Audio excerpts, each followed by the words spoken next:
ഓരോ മനുഷ്യനും അവനവൻ തിരഞ്ഞെടുക്കുന്ന പല കാര്യങ്ങളുണ്ട്. ഇരുൾ അടഞ്ഞ വഴികളിൽ തിരുനാളമാകുവാൻ ഇന്നത്തെ ചിന്ത. കർത്താവായ യേശുക്രിസ്തുവിൻ്റെ ധന്യനാമത്തിൽ എല്ലാവർക്കും എൻ്റെ സ്നേഹവന്ദനം അറിയിക്കുന്നു. ഇന്ന് അല്പസമയത്തെ ചിന്തയ്ക്ക് ആധാരമായി സദൃശവാക്യങ്ങൾ അതിൻ്റെ 21-ാം അധ്യായം 2-ാമത്തെ വാക്യം വായിക്കുന്നു. മനുഷ്യൻ്റെ വഴിയൊക്കെയും അവന് ചൊവ്വായി തോന്നുന്നു, യഹോവയോ ഹൃദയങ്ങളെ തൂക്കി നോക്കുന്നു. ഓരോ മനുഷ്യനും അവനവൻ തിരഞ്ഞെടുക്കുന്ന പല കാര്യങ്ങളുണ്ട്. അവനവൻ്റെ ഹൃദയത്തിനകത്ത് ചിന്തിക്കുകയും ആഗ്രഹിക്കുകയും പ്രവർത്തിക്കുകയും ചെയ്യുന്ന അനേക കാര്യങ്ങളുണ്ട്. ചില കാര്യങ്ങളൊക്കെ ചെയ്യുന്ന സമയത്ത് അവൻ ചിന്തിക്കുന്നത് അവൻ ചെയ്യുന്നത് നല്ലതാണ്, അല്ലെങ്കിൽ കുഴപ്പമില്ലാത്ത ദൈവത്തിൻ്റെ ഇഷ്ടമുള്ള കാര്യങ്ങളാണ് എന്ന ചിന്ത സാധാരണയായി ചിലരെങ്കിലും ചിന്തിക്കാറുണ്ട്. എന്നാൽ തൊട്ടടുത്ത ഭാഗം വായിക്കുന്നത് എങ്ങനെയാണ്? യഹോവയോ ഹൃദയങ്ങളെ തൂക്കി നോക്കുന്നു.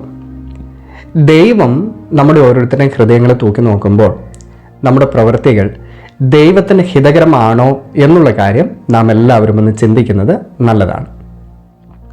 നമുക്കറിയാം, ഉൽപ്പത്തി പുസ്തകം 11-ാം അധ്യായത്തിൽ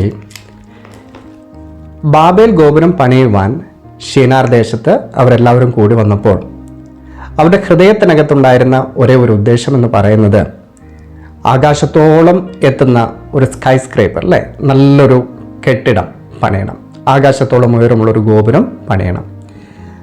അതിന് 2 കാരണങ്ങളാണ് അവർക്കുണ്ടായിരുന്നത്.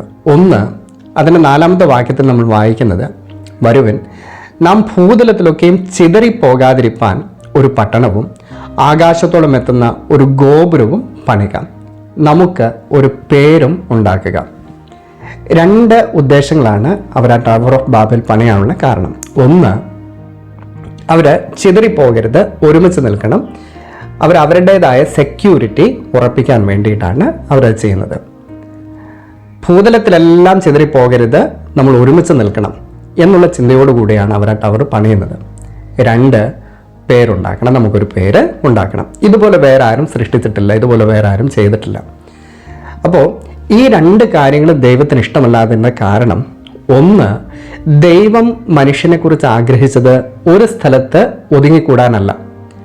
ദൈവം മനുഷ്യനെ സൃഷ്ടിച്ച സമയത്ത് നിങ്ങൾ സന്താനപുഷ്ടിയുള്ളവരായി പെരുകണം, ഭൂമിയിലൊക്കെ നിറയണം. ഒരു സ്ഥലത്ത് കൂടി നിൽക്കാൻ ദൈവം ആഗ്രഹിച്ചില്ല. 2, ദൈവത്തിൻ്റെ ചിന്തയേക്കാൾ അപ്പുറമായി ഇവരുടെ ചിന്ത എന്തെന്നറിയാമോ? ഇത്രയും വലിയൊരു ഗോപുരം പണിതിട്ട് നമുക്കൊരു പേരും ഉണ്ടാക്കുക.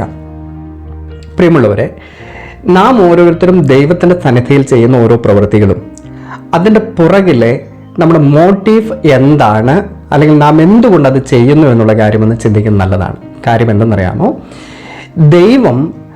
ദൈവത്തെക്കാൾ ഉപരിയായിട്ട് മറ്റുള്ളവർ നാം ഓരോരുത്തരും ചെയ്യുന്ന ഓരോ പ്രവൃത്തികളെയും അപ്രീഷിയേറ്റ് ചെയ്യുമ്പോഴും ഹൃദയങ്ങളെ തൂക്കി നോക്കുന്ന ദൈവം ഒരുപക്ഷെ നാം ചെയ്യുന്ന ഓരോ പ്രവൃത്തിയുടെയും പുറകിലുള്ള മോട്ടീവ് എന്താണെന്ന് വ്യക്തമായിട്ട് അറിയുന്നവനാണെന്നുള്ള കാര്യം മറക്കരുത്. ഇവിടെ പറഞ്ഞ കാര്യം നമ്മൾ കണ്ടല്ലോ. 1, സെക്യൂരിറ്റിയാണ്. 2, പേരുണ്ടാക്കുക എന്നുള്ളതാണ്.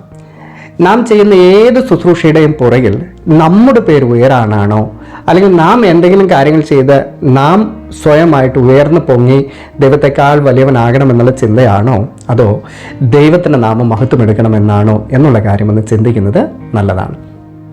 നമ്മുടെ ചിന്തകളും നമ്മുടെ പ്രവൃത്തികളും ഏത് കാര്യവും ദൈവത്തിന് ഹിതമുള്ളതായി തീരുവാനും ദൈവം തൂക്കി നോക്കുന്ന സമയത്ത് ഒരു കുറവുമില്ലാതെ നല്ലവനും വിശ്വസ്തനുമായ ദാസിയെ എന്നുള്ള വിളി കേൾക്കുവാൻ നമുക്ക് ആവലോടെ ആഗ്രഹത്തോടെ ദൈവത്തിൻ്റെ സന്നിധിയിലായിരിക്കാം. ദൈവത്തിൻ്റെ വചനത്തിൽ നമ്മൾ വായിച്ചല്ലോ, യഹോവ നമ്മുടെ ഹൃദയങ്ങളെ തൂക്കി നോക്കുന്നവനാണ്.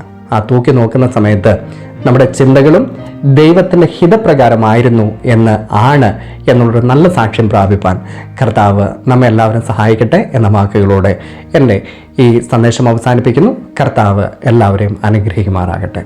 ആമേൻ.